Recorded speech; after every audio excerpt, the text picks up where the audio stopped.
सबसे पहला सवाल मेरा आपसे ये है कि इस वक्त बहरिया टाउन कराची में जो प्रोजेक्ट्स बन रहे हैं, अंडर कंस्ट्रक्शन है, उनके रेट्स में मुसलसल इजाफा देखने को मिल रहा है, तो उसकी क्या वजूहात है?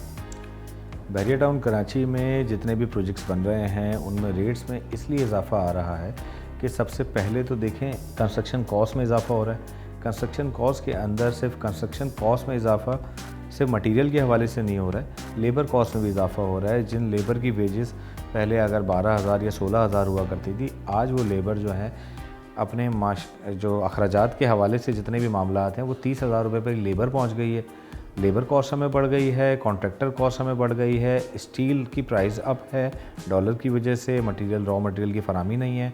उसके अलावा रेडीमेड्स, हमें सीमेंट, हमें जो ब्लॉक है, इसकी सब चीज़ों पे इजाफा हो रहा है। और सेकंड थिंग ये जो हमारे जो टैक्सेस के जो मामला हमारे साथ जो प्रॉपर्टी के जो हमारे साथ आ गए हैं, ये भी एक वजूहत है इस प्रॉपर्टी में इन्हेंस होने के लिए। और सबसे बेसिक नीड जो है वो हमारी लैंड कॉस्ट जो है वो बढ़ गई है। दैट्स वाई अब जितने भी अब नए प्रोजेक्ट्स आ रहे हैं वो मज़ीद हाई प्राइसेस के अंदर आ रहे हैं।